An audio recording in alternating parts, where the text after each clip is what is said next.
Barnyard Language. We are Katie and Arlene, an Iowa sheep farmer and an Ontario dairy farmer with 6 kids, 2 husbands, and a whole lot of chaos between us.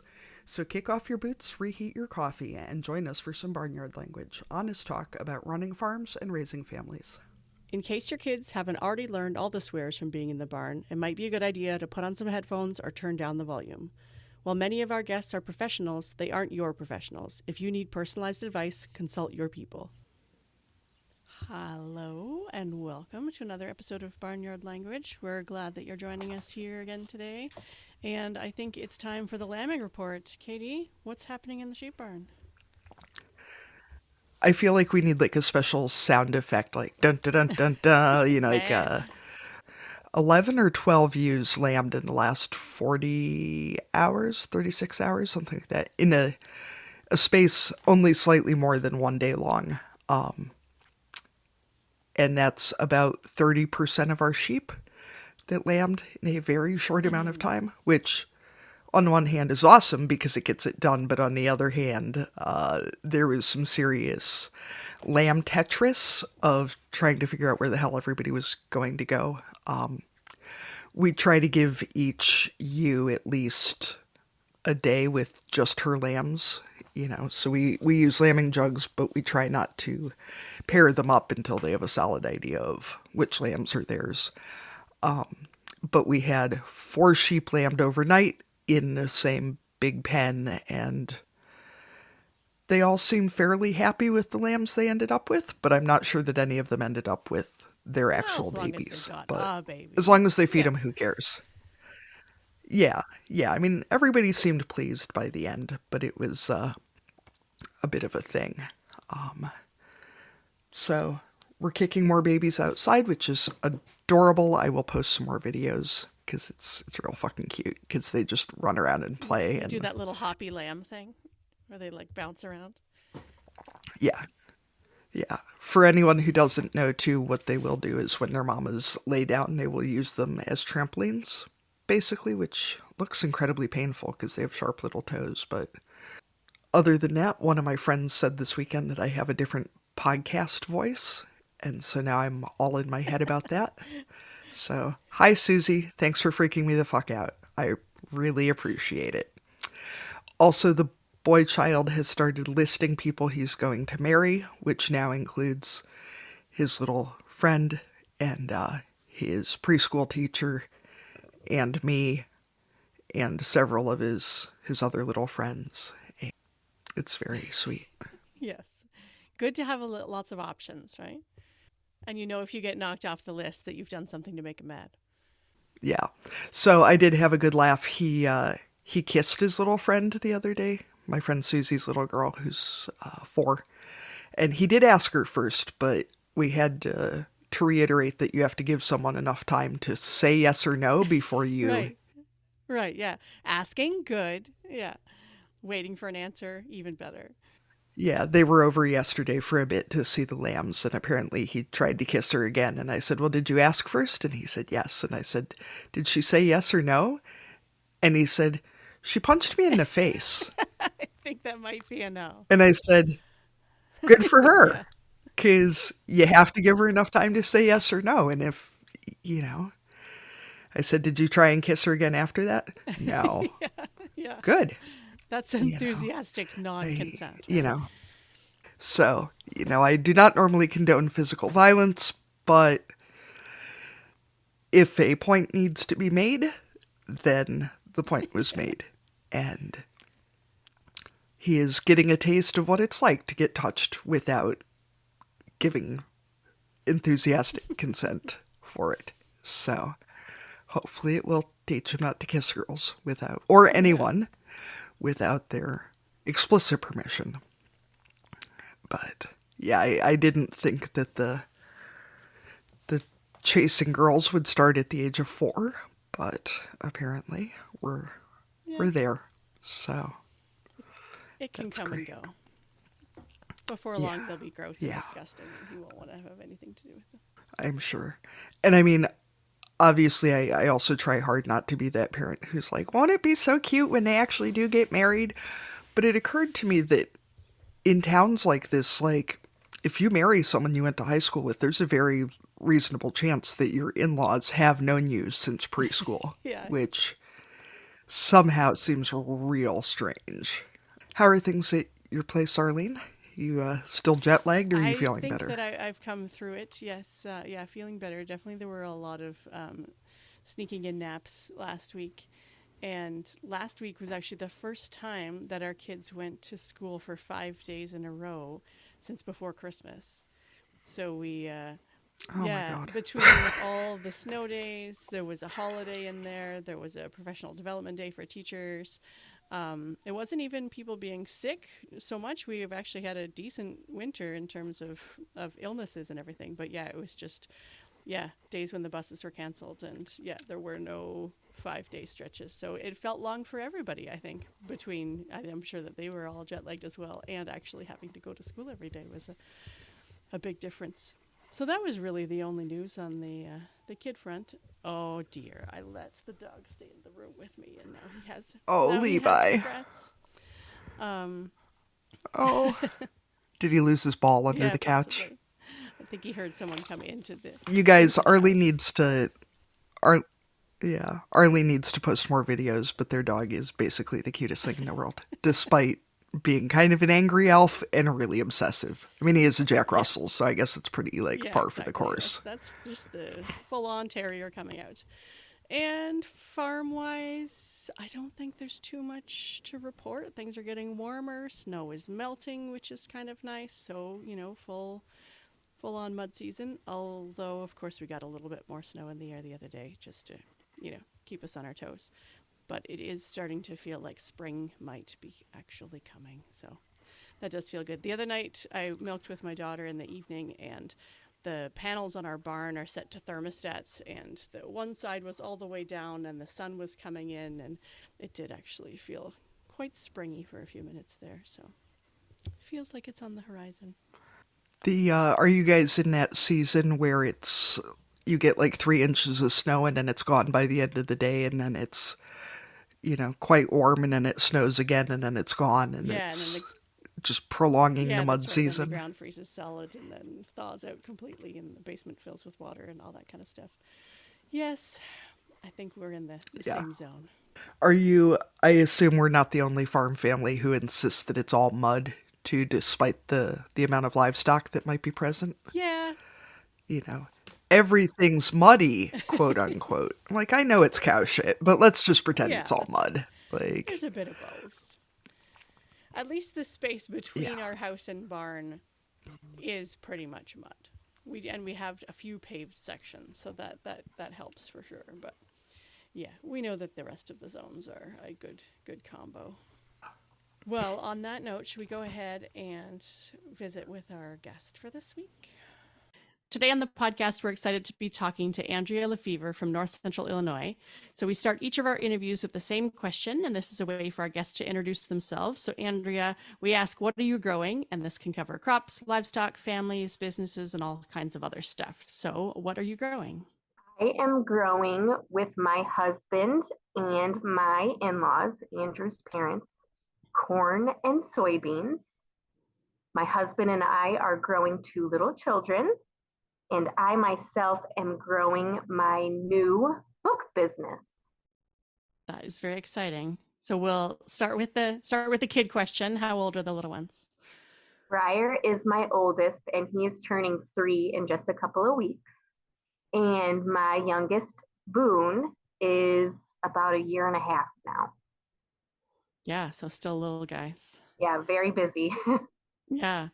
And I know that some people don't like to answer this question, but are you one of the people who can tell us kind of like what size of farm we're talking about in terms of like acres or, those types of things? I was born and raised to never answer that question. Okay. Yeah. I know yeah, some people do and some people don't. It is a complicated question. My husband and I are transitioning further into being more on the farm with my in laws. So they're kind of slowly transitioning into retirement. So I truly don't know the correct way to answer that without making my husband mad. Sure. That's fair. So can I ask, trying not to like get too personal with the details, we're also in the process of transitioning from my in-law situation. Are you going with a more, I don't know, traditional method of taking out a mortgage and buying it out, or are you, we have it in an LLC, and so we're buying out shares, mostly through work. So I'm really interested in how people, because there's a lot of different approaches, and I think it's good for folks to hear different ways that people are approaching it. I feel like it is such a tough conversation to have with the older generation. Not that I'm calling my in laws old by any means. I'm sure they're going to listen to this. So I don't want to, make them mad. But I think that they're truly still looking into if it should be an LLC or whatnot. My husband is very good with business, as is my father in law. But for right now, everything's just kind of done on a handshake. And I just really trust that, no one's going to get screwed over. And, as long as our families are still talking to each other and we're in good communication, that, my husband and I are just going to keep on rolling with what we got. So I really don't have a good answer for you there because we're still just figuring it out as we go. Yeah, it seems like the biggest complicating factor is usually other siblings. If there's kids who feel like they're getting screwed out of some tremendous amount of money that. Right. Yeah. Because all farmers are rich, right? Yeah. Yeah. So my dad, he was a sibling of 11 children. So his parents have just recently passed. So with talking about a generation that didn't really communicate and having siblings pretty much hate each other for that lack of communication, it was rough. And my dad has gone through such a traumatic experience because all of that land got sold. So it is really important to figure out how to transition the next generation in and, keep them farming because young farmers, there hardly aren't any anymore. The youngest farmer is, I don't know, 60, 65 in the area. So it is really hard. Okay. Andrea, do you guys raise any livestock?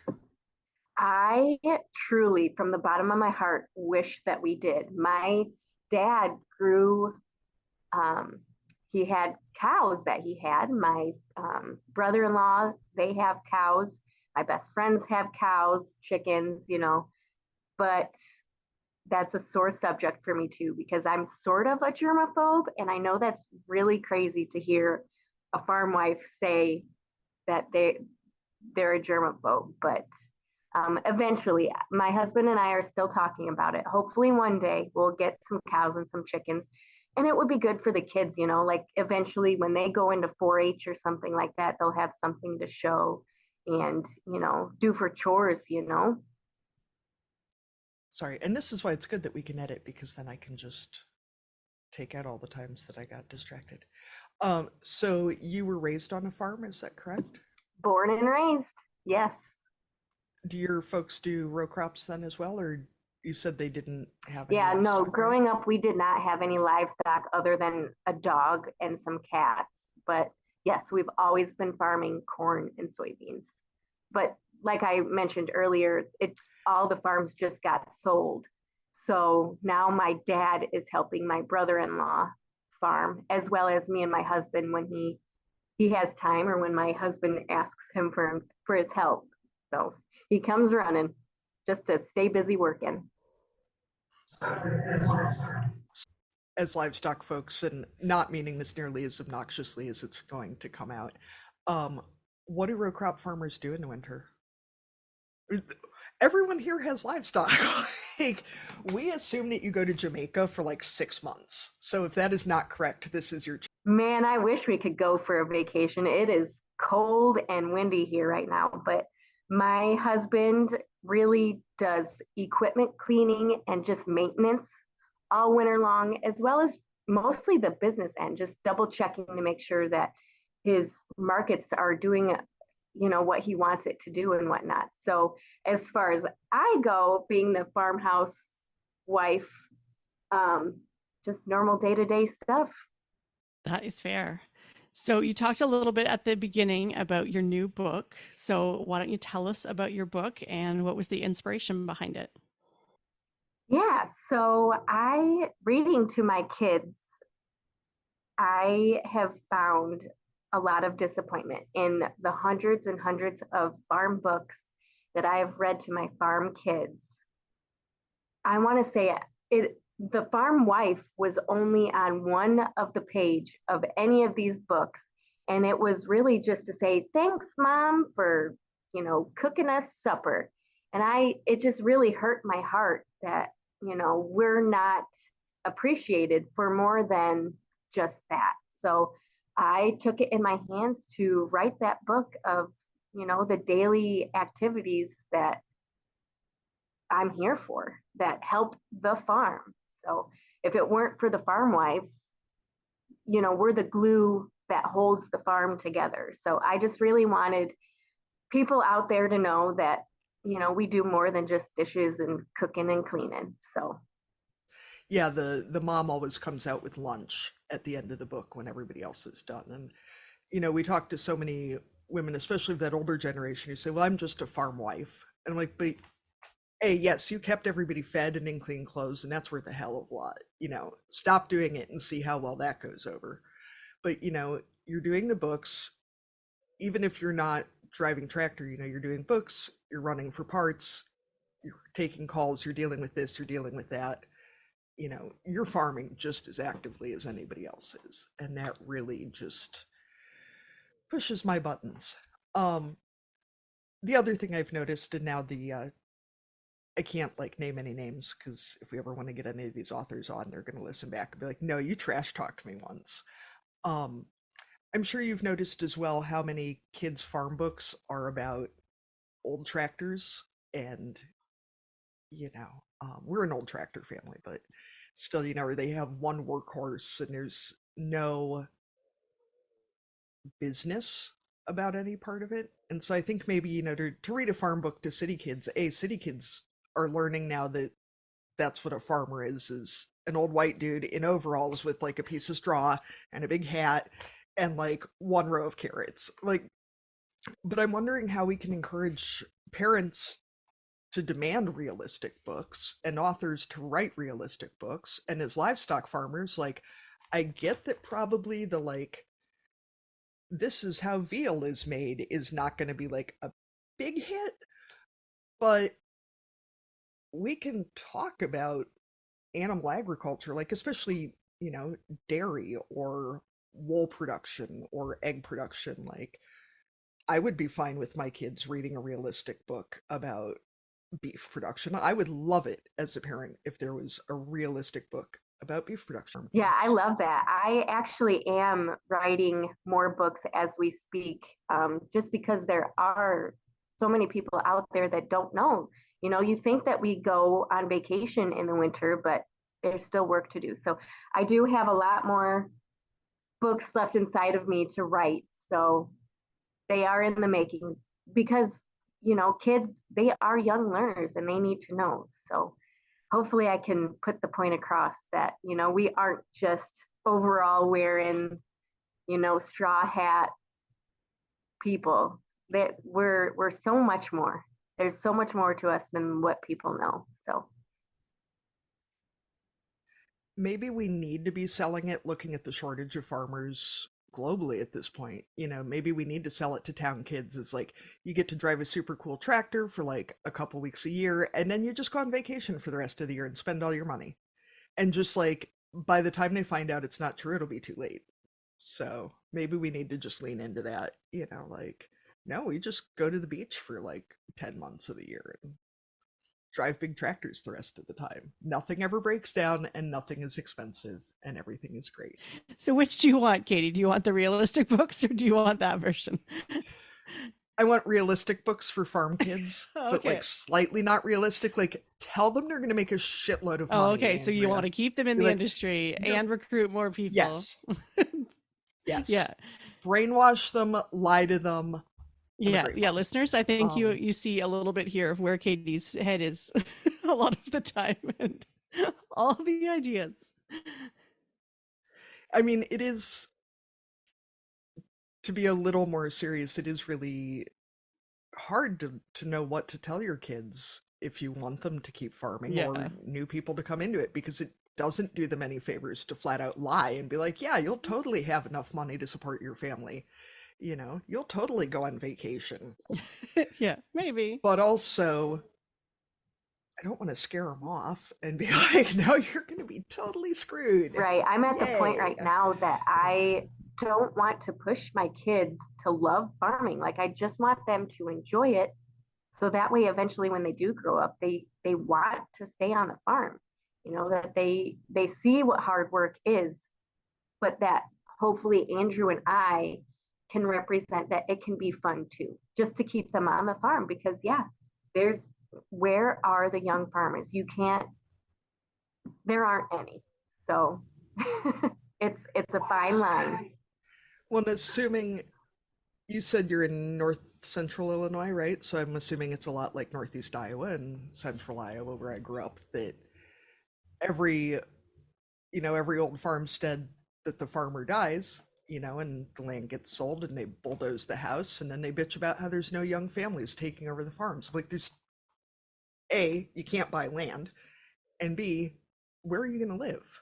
I mean, it's, this is what we're doing, and then people bitch about there not being young farmers. Right. Or same thing, I see auctions for land going up for sale all the time around here and who's buying them, but people from far away that aren't farmers. They're just businessmen and it's going to I don't want to say that they're going to factory farms, but city people might look at them as factory farms, like they're just big guys and these big guys are going to get bigger. What about the small guy, Yeah. Well, I mean, there's no bank that's going to be like, so you're starting out and you don't really have any equity, and especially if you're not coming from a farm family or if you are not an only child from a farm family, I guess, and cool, here's $1 million. Just, just for land. Don't screw it up. I'm sure you'll totally make it back in just a couple of years. This will be fine. Like that's not a place that you can start a business from. And there's no other industry where we expect new businesses to start under that circumstance and just be fine. Anyway, um, so did you self-publish your book, and what was the publishing process like for Yeah, that? so really I Googled how to do everything and found this company off of Google and I just went with it. Um, Going through the process, though, I do see things that I would do differently for my next couple of books that I have in mind to write. But really, it was pretty simple. I will find out after the sales of this book to see how I want to change up the next book. As far as for this one, I didn't put a barcode on the back of the book like most books do because I don't really see a need to. I guess that makes me sound awful that I don't want to sell my book through like Amazon or Barnes and Noble. I just want to personally like reach out to that person and get to know them. Um, but I guess in the long run, that now sounds bad to me because other people do need to know about farming, not just the farm people that I'm connected with. So thank you for pointing that out to me as I talk it through. I think as a parent and talking to so many different kinds of farmers, what I would love to see is a farm book that talks about like the whole farm neighborhood, or like all the farmers in the county, that there's big farmers, there's little farmers, there's, organic gardeners who are making a decent living off half an acre of carrots, and other things too, obviously not just carrots. Um, but just all the different what farming looks like for all these different people, and that all of those are valid ways to do things, because there is so much anger and judgment between the right way to do it that we don't even need other people to destroy our industry because we're doing a decent job of it ourselves. And Yeah, I know yeah, we've said it before, but I mean, when there's only 2% of us feeding the world, or feeding, like feeding people. I mean, the percentages obviously change in different countries, but there's so few of us farming to be tearing each other down and deciding that one way or another way is the right way. I mean, like, I don't know your climate. I don't know your history. I don't know, there's so many ways to do this job, and we don't need to start policing, who's doing it right and who's doing it wrong, and what the right kind of farm is and what the right size is. I mean, it's different for every family, it's different for every person, it's different for regions, there's no reason to decide that we can only do it one way. And I mean, consumers are demanding different things too, and that's their right. The people who are eating the food are allowed to pay and make choices, and legislators are going to make choices for us in some cases, right? So we have to be flexible too in what we're doing, and not creating animosity where there doesn't need to be any. All right, back to the book. How did you pick your illustrator, or did you self illustrate? I actually don't even know that yet. So before I got to be a stay-at-home mom, I was working, and she worked in the office that I did, and I just knew that she drew so well that I knew she had to be my illustrator. So luckily for me, she's going to stick it out with me for these next couple of books, I hope. Oh, that's exciting. So you'll have kind of a cohesive look from book to book. Is that your idea? Like, are they kind of, in your mind, are they kind of a set that would work together, or are they independent stories? That's my goal, is to just make it all look similar and flow. Mm-hmm. That makes sense. I don't even know if at the beginning we got the title of your first book. Maybe we should actually say It's that. A Day on the Farm with Mama. And this one that I just released is called Harvest Edition. And right now I am working with her for Planting Edition. That'll be released in the spring. Right. So she started out with the busiest time of year. I know. You might as well go big, right? Exactly. I am looking forward, Andrea, to the vacation edition where they do actually go on vacation and they go to the beach and everybody's just got like wicked farmer's tans and looks really awkward. And it's 2 days long. And then like gets horrible sunburns. Yeah. And they still wake up at 4 a.m. every day and they get bored really fast. They brought all their toy tractors with them. And then they ride up and down the escalator a bunch of times. Can we push all the buttons on the elevator? Yeah. I think the other upside about doing a book about the whole neighborhood is that you could get all sorts of different colors of equipment in there, because my family collects Alice Chalmers, and every time the boy child yells John Deere and demands something green, I can see my husband dying a little inside. So if you could get like a real variety in there, I feel like you could really increase your marketing potential to, have that seems pretty easy to do for this next book, because luckily for me, I guess unlucky, but still lucky, my in-laws they have a little bit of everything. So I'm going to get that pictured so that way it isn't just always John Deere, but they seem to have the most toys for these kids. So they have a very effective marketing. We had, I don't know if you guys had them, but we had those kids John Deere DVDs when my kids were little, and one of my friends called them the John Deere propaganda, because they do start early for sure. I've noticed that Jim makes sure that the boy child gets the copy of the New Holland magazine every month. Puts it right at his place at the table. That and the old Alice News. I don't want to shit talk John Deere, but both my sister and brother-in-law work for them, so I still have to have John Deere. I actually have a tattoo of the emblem of John Deere, but yeah, we use all tractors on the farm. So you make a very good point. I'll have to get the illustrator to put different colored tractors on there. Yeah, we don't need to discriminate.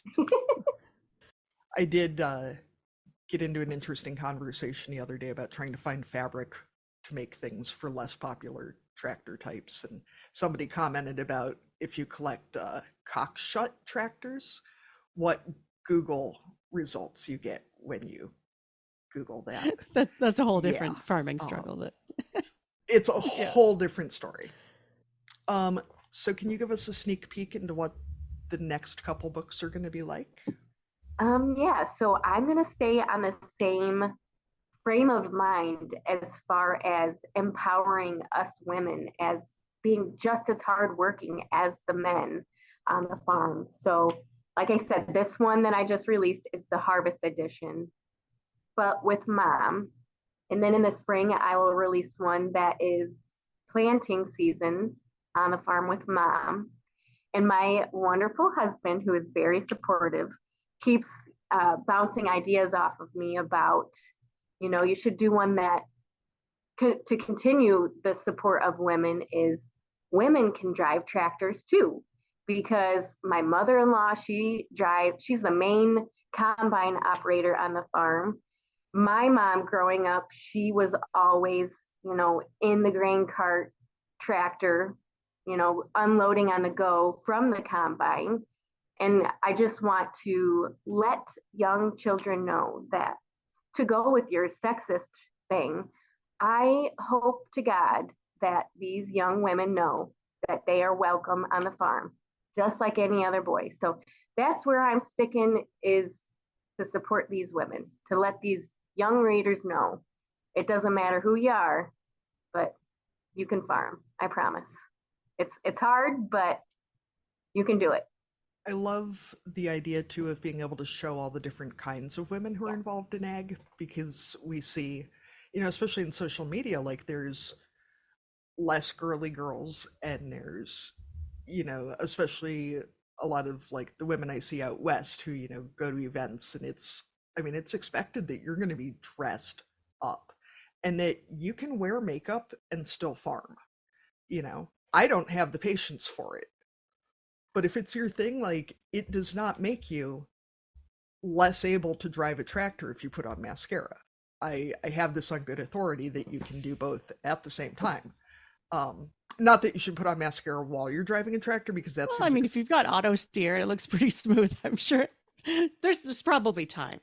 I love that. My good friend on social media, Mary Pat Sass, she just uploaded a really funny and cute reel about that. She wore a dress into the tractor just because she got, hate comments saying, "What are you dressed up so pretty for? You're just going to be in the tractor. Nobody's going to see you. You do whatever makes you feel good.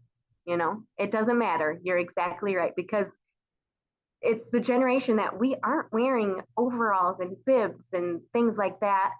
I mean, unless it's cold out, of course we want to stay warm, but yeah, you could wear whatever the heck you want to go feed those animals and to go drive that tractor. So it's really beautiful. Andrea, where can we buy your book? It is on farmwifeatheart.com. If you don't follow me on Instagram, which is Right.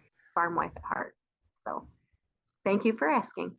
And go order my kids a copy. I appreciate your support, truly.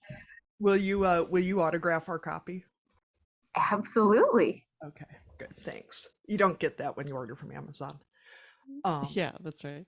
And I have to admit, for myself, with a little girl growing up on the farm, I don't worry about her seeing female farmers, because we know a lot of female farmers, which I know is unusual in a lot of places. But it is very important to me that my little boys see female farmers, because nobody is focusing female farmers on little boys. They're focusing them on little girls. And so little girls are seeing it, but little boys are not. And that's, they're the ones who need to know that it's totally normal. Plus, nobody who's not a complete idiot would stand in the way of my daughter having what she wants. So I don't worry about her near as much as I worry about him. But that is neither here nor there. And now we can talk about parenting, Arlene. All right, on to the parenting stuff. So often we start with the easy question, but I decide to flip the script today and start with what your biggest parenting struggle is these days with two little guys on the farm. Oh my gosh.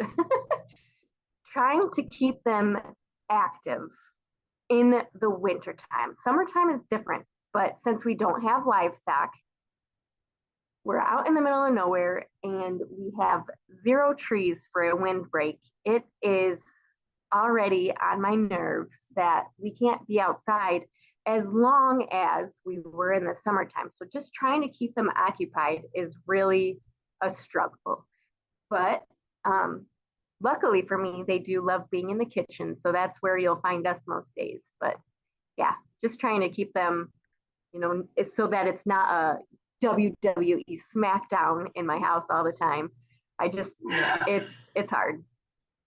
I find too, as the days get shorter, then all those hours, even in the evening that in the summer you were outside, all of a sudden it's like, oh, well, I can't go outside now because it's pitch black. And it's like, oh, but it's only 4 o'clock. There's still so many hours until bedtime.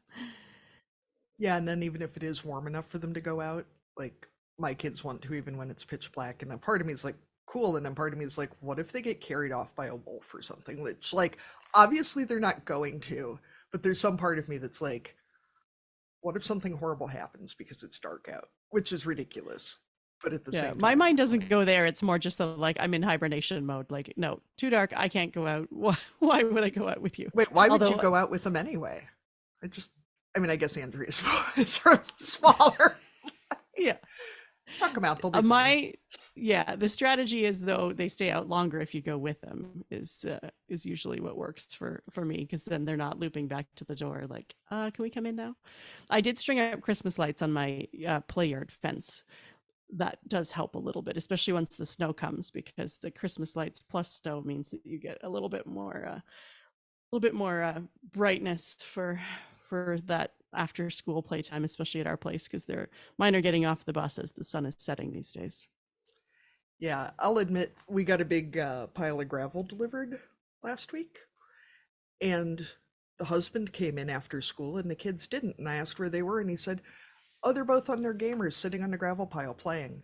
And they had their Kindle tablets out there playing games, sitting on a rock pile. It's like 40 degrees out, and they're just happy as little clams sitting out there in the dark. Like, all right. There's the solution, Andrea. Minus the Kindles, if they're too young for that, you just need to get some gravel delivered now, and don't actually do anything with it till spring. That's what we should have put in the gear and gift guide, Arlene, was Yeah. just a fucking pile of Yeah, rocks. yeah, a It's pile of rocks, a pile of sand, and then you deal with them in a few months when they are not frozen anymore. That seems like a really awfully expensive Christmas present right there. To myself is a gravel pile right now. yeah. Yeah, but well, if you need to fill in some potholes, then it's kind of multi-purpose. Yeah, I suppose if you don't have livestock, you probably don't have as many holes. I don't know. Cattle seem to make a lot of holes. Anyway, so what do you enjoy the most about being able to raise your kids on the farm? And how close do your in-laws live? And is that where your boys are now? Because it's awfully quiet over there. My boys are actually right now at my parents'. After the farm got sold, they moved up here to be close to me and my little sister. So really, they're 2.5 miles away, as my in-laws are about 1.5 miles away. So it's extremely nice having family really close by. But I love the flexibility of, being able to, hop, skip, jump right on over whenever there's a tractor running. So that way my boys can get all that farm life captured for them in some really nice memories. So, Andrea, I was a stay-at-home parent for many years, and I guess technically still am, although now that they're in school, I am farming more and doing a few other things on the side, like have a podcast. But when they were little, I didn't have much day-to-day involvement on the farm. And I know that for a lot of people, that means I'm in a privileged position. I wasn't farming before I had kids. So it wasn't like I was, taking maternity leave or, taking a short break and then getting right back into it. I did have a career, and then I went on mat leave and became a stay-at-home mom. But it also led to some guilt for me, because it seems, especially when you're looking at social media, at all these super farm moms who seem to be able to do it all, like their kids are in the barn every day and the kids are on the tractor with them, and they're doing all the things, or that's how it looks from the outside. So what does being a stay-at-home farm mom look like like for you right now? Oh, yes, I feel all of that. So growing up, I had to sneak out of the house to go back shed and be with my dad, whether that was airing up tires on the equipment or washing windows or, vacuuming out the tractor cabs. So it was very small. And eventually that led to being able to, drive the tractors and help out a little bit more. But then came my brother-in-law who was a farmer. So then I kind of got shoved out of the picture, and he got to farm more than I did. So then I found my husband and married a farmer and had kids. So I'm trying to be okay with the fact that this is the season of life that I am in right now, that I am a mom. I don't get to go out to go, drive that tractor, drive that combine, be in the sprayer when I want to be. I know eventually that will happen when my kids, are in school and grow up. But right now, I'm just kind of the stay-at-home, lonely farm wife that, I don't get out to see people. That's been the most difficult, is just being okay with the season of life that I'm in, which is just, being a parent. So I would like to be more out on the farm, but I'm really not right now. So it's okay. I know I'll get there. Yeah. Yeah. And, acknowledging the limits of what you and your kids can handle sometimes is for the best too, right? I mean, I probably thought before I had kids that they were going to be much more adaptable than they were. And, I have told people before, my firstborn cried for most of her first year and was not that baby. We didn't go to a restaurant, I don't think, until she was like 10 months old, because she just wasn't that kid. So when I would see other people, even in the grocery store with a sleeping baby in a car seat, like mine, yeah, she might have slept for a few minutes, but usually by the time I got to the cash register she was screaming. So there wasn't that, like that ease of, just bring them along. Well, my first definitely showed me that that was not going to be the way that it was. And like I said, I mean, because I wasn't farming, it wasn't like okay, now I have to get back to it. It was like, oh, my world was changed. And I was trying to figure out how to be a parent. And the farming was kind of, we would go over to the barn and visit my husband there and, go see the cows, that kind of stuff. But it was, yeah, it wasn't that I was there and also had to accomplish tasks at the same time, which was probably good for me at the time because I was adjusting to a lot of things. Yeah, it definitely feels like survival mode right now, just trying to, keep them occupied, but still have farming in their life and in their background to know that there's more to life than just this. So Hmm. that's also what inspired my book, is there's so much more that we do than people know. Yeah, for So sure.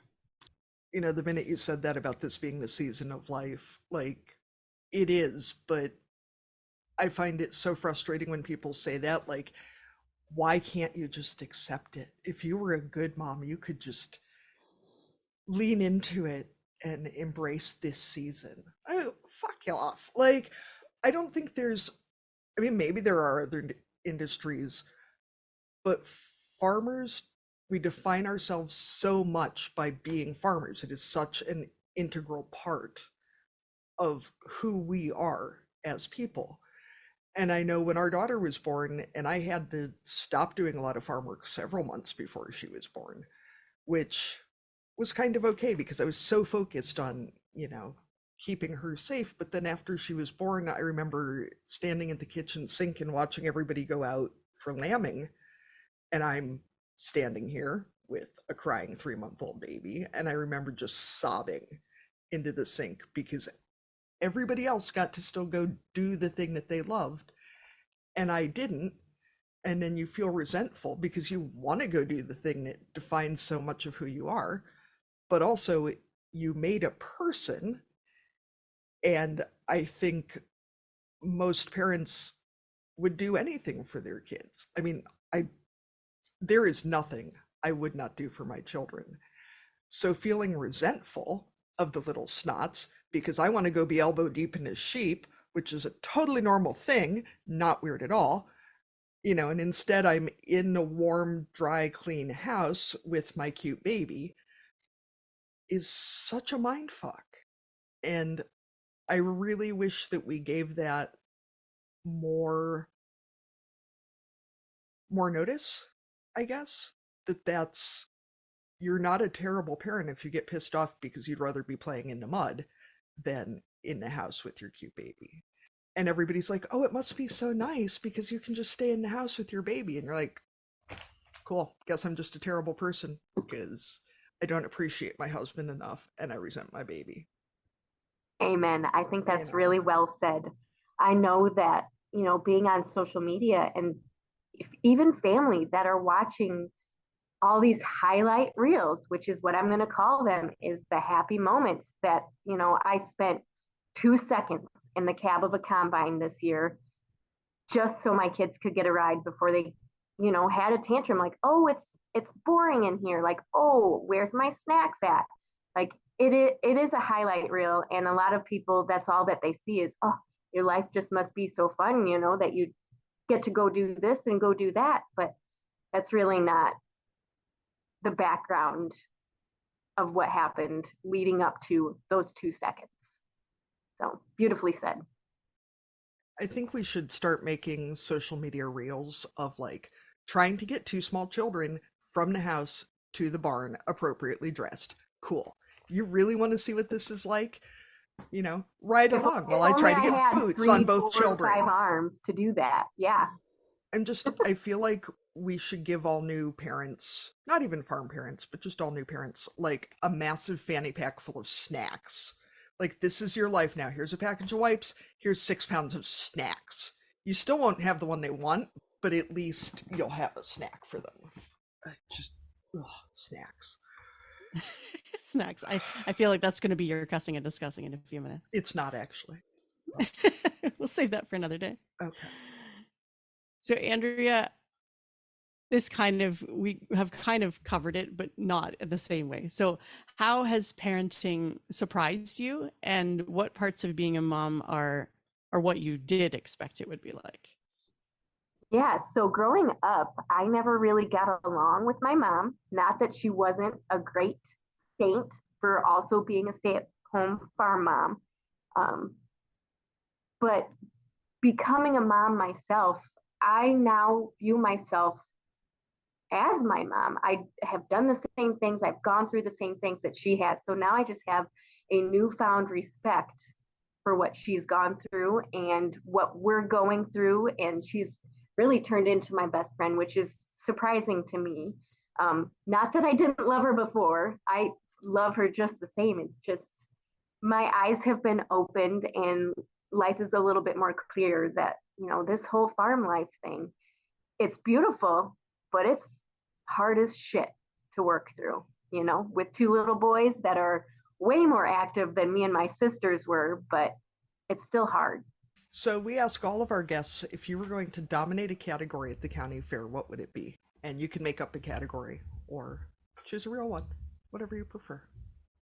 I love that.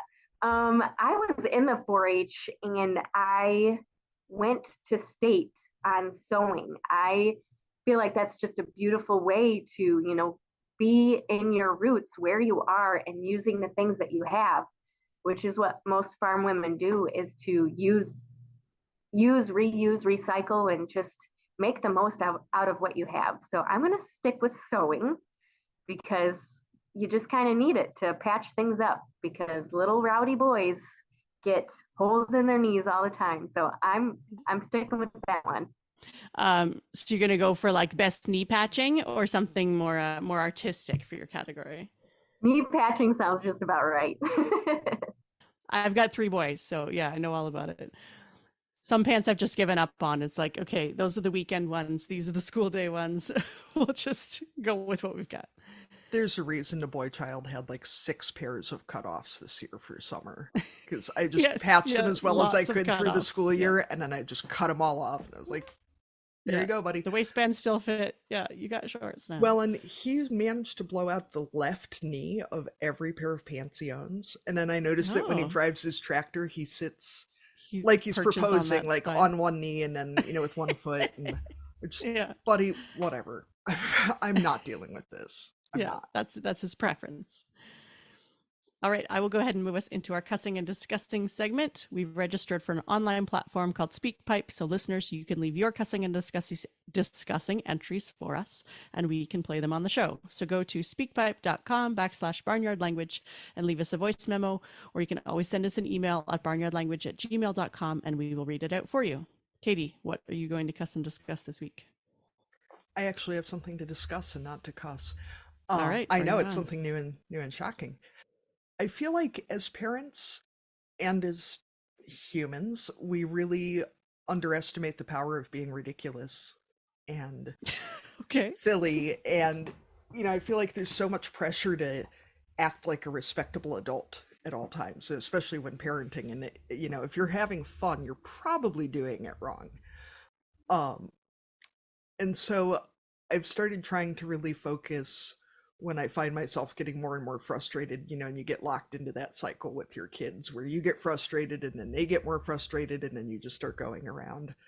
Um, so I've been trying to lean into being ridiculous in those moments because it's distracting and it's really hard Yeah, to be, breaks the cycle. yeah, and it's really hard to be too frustrating if you're doing something like my current preference, which I would like to call chicken mom, where I pretend to be a giant hen and I wander around and I squawk and I scratch and I pretend to lay eggs. And then the girl child yells, "There's no eggs there." And then like last night I did this during bath time and she yelled at me that there were no eggs. And so I crowed and told her that I had forgotten I was a rooster and that roosters don't lay eggs. And I do a stupid voice and I try to remember not to do it in public because I'm sure I'd that, like to see a video of this someday, please. sure thing. Uh, it works so well because it is impossible for me to be really pissed off while I'm wandering around like As a chicken. as a chicken. Yeah. And for the daughter who legitimately cries more every time I wash her hair than she did when she broke her arm, having this distraction is a tremendous thing. And when I was younger, I actually did some clowning and mime and improv acting and that. And so this is a fun way to get to be creative and use those skills and to show my kids that you can have fun and still get things done because I think there's just such an overarching sense that if you're enjoying what you're doing, you're probably not serious. And there's really very few things that you actually need to be very serious about. Yeah. And so I I think we love should it. just embrace it. And Yeah. Now, have you considered branching out into other animals when they get tired of chicken, or you're going to stick with this one for a while? I don't know. I'm I'm wondering what other moms I could be. Chicken mom is nice because it's a really funny voice and Mm-hmm. you don't need a lot of Do you ever body sit on your movements. children and try and keep them warm like chicks? I think you should add that in if you don't. This actually started because the girl child, one of her favorite sensory seeking games is to be wrapped up tight in a blanket. And she says she's in her Okay. egg and then she has to hatch. Yeah. I also have a photo of her when she was quite small, pretending. I'm trying to remember how it started. She had been watching one of the hens actually lay an egg, and she came in and sat down and made a little nest and squawked and squawked and squawked and turned around and was very disappointed because she thought that she could actually lay an egg. She Yeah. was If she did all maybe the steps. two. She was very small. Um, but I do a lot of voices, or if you whisper at your children when they're yelling, that will usually shut them down pretty quickly. So just anything that breaks the literal cycle of getting louder and more frustrated. Mm-hmm. Um, Yeah. The escalation. because yeah, it's really hard to be too authoritarian with your kids when you're pretending to be a giant chicken. So Gotcha. yeah. Andrea, what do you have to cuss and discuss? Now that everyone knows that I'm not. I just have to say that, whether or not you're a farm mom or not, a mom in general, I hope you give yourself enough grace because there's just so much going on in life itself that to worry about other people and your surroundings while having children, during something that isn't a normal routine for them, just give yourself grace to, kink that back out and get yourself back into your normal daily routine. So that's really all I have. All right. Arlene, what do you have to cuss and discuss? It's just taking some deep breaths there. Good idea. It's a good reminder. Um, this is unrelated to chicken moms or giving myself grace. This is about food containers because my kids are getting older and sometimes they prepare their own food or they maybe go to a restaurant with someone else, bring home leftovers, whatever. That's fine. I think it's great. I mean, we're finally at a stage where I'm not making everybody's food all the time.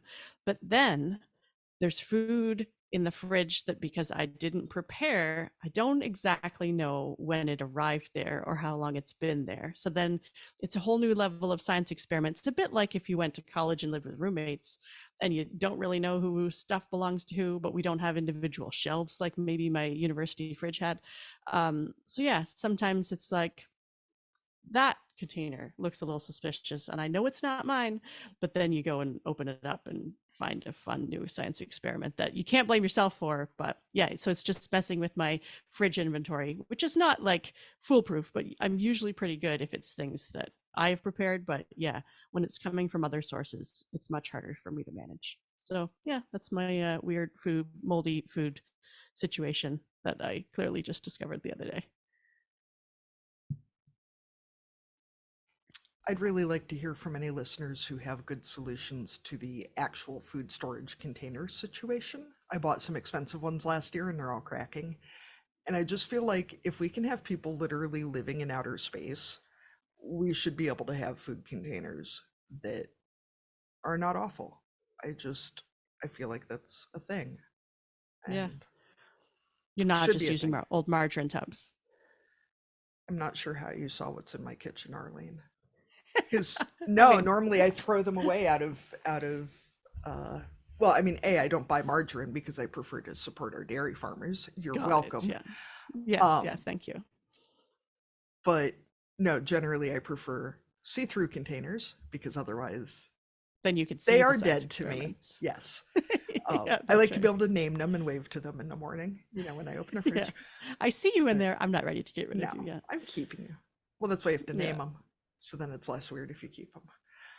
Yeah. I've actually downgraded my husband from Tupperware to Gladware or whatever you can buy at Walmart because I dislike that mold that grows in there because he will just leave that Tupperware somewhere and forget about it until months later. So that's what I've learned. Yeah. You eventually do an equipment clean out in December and find the summer's worth of leftovers. That's fun. That's what got me to when I had kids is there's such a trope about, finding the bottle or the juice, the sippy cup that's like rolled under the couch. I'm like, maybe your husband has never left Tupperware under the seat of the car or under the seat of the tractor, but the bottle and the sippy cup could not compete with the lunch container that slid under the seat of the car and got forgotten for several months. Anyway. Yeah, that is so many fun things growing. Yeah. Mm-hmm. So thank you so much, Andrea, for joining us on the podcast today. Can you remind us where people can find you online if they want to buy your book or chat with you on the interwebs?